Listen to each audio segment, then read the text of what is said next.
RTL Matin. Il est 8h moins 11 et donc Jean-Michel Apathy, ce matin, votre invité était Premier ministre il y a encore quelques jours. Bonjour François Fillon. Bonjour. Et votre successeur à Matignon, Jean-Marc Ayrault, était à votre place hier. Qu'est-ce que vous pensez de Jean-Marc Ayrault ? Bon, écoutez, l'homme, je le connais et j'ai de l'estime et du respect pour lui. Pour le reste, j'attends de voir ce qu'il va faire à la tête du gouvernement. Je note que le démarrage n'est pas aussi brillant que ce qu'on pouvait attendre, compte tenu des critiques extrêmement fortes que Jean-Marc Ayrault et ses amis faisaient sur le fonctionnement de mon propre gouvernement. Je sais bien que les couacs, c'est le métier qui rentre, mais enfin là, on a assisté quand même à un petit festival la semaine dernière. Je pense à Madame Taubira et à ses annonces. C'est la nouvelle cible, Madame Taubira. Non. Incroyable. Je pense au ministre du redressement productif qui, avant même d'avoir commencé à exercer ses fonctions, annonce qu'il y aura sans doute des échecs et qu'il ne réussira pas tout, sans parler de sa condamnation. Je pense surtout à François Hollande qui est allé à Camp David et on a vu un président de la République qui était assez différent de l'orateur du meeting du Bourget, de celui qui pourfendait la finance internationale et qui tout d'un coup se trouvait être assez à l'aise au milieu de messieurs Cameron, Obama et Merkel, et puis qui 2 jours après à Chicago a passé apparemment sans difficulté 48 heures avec les chefs de gouvernement de l'OTAN, lui qui défendait la motion de censure contre mon gouvernement lorsque nous avons décidé d'intégrer complètement l'OTAN et qui avait pris l'engagement formel de quitter immédiatement cette structure dès qu'il serait élu président de la République. Voilà. On change,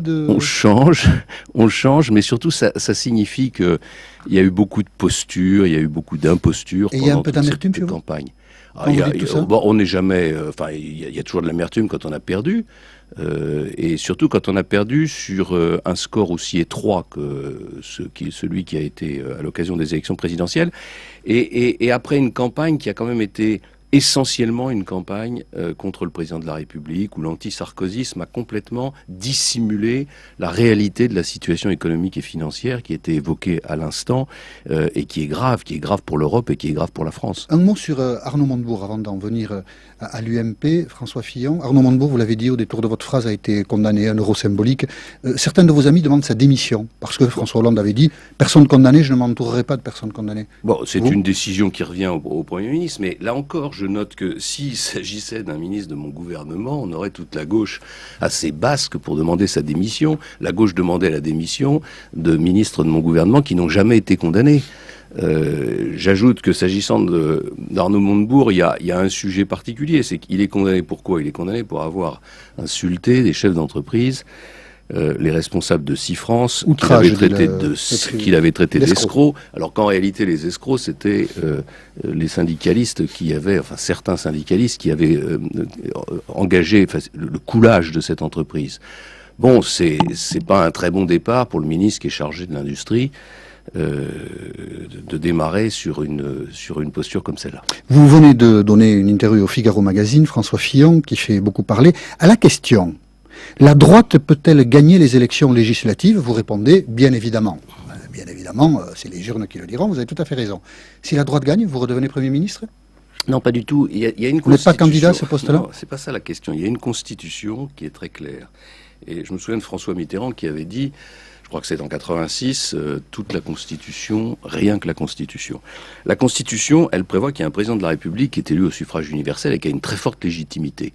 Le résultat des élections législatives, si nous les gagnons, n'efface pas le résultat de l'élection présidentielle. Il y aura toujours un président de la République avec une très forte légitimité. Mais c'est lui qui choisira le chef du gouvernement. L'UMP a bien le droit d'avoir Après, une préférence. il y a une majorité à l'Assemblée nationale qui devra donner sa confiance ou qui ne devra pas donner sa confiance à ce gouvernement. Mais prétendre qu'on imposerait un Premier ministre, un gouvernement, un président de la République élu au suffrage universel dans la Ve République, c'est un contresens. D'accord. Et ma question n'était pas celle-là, elle était précise, au premier degré, elle est adressée à vous, François Fillon. Avez-vous envie de redevenir Premier ministre si l'UMP gagne l'élection législative ?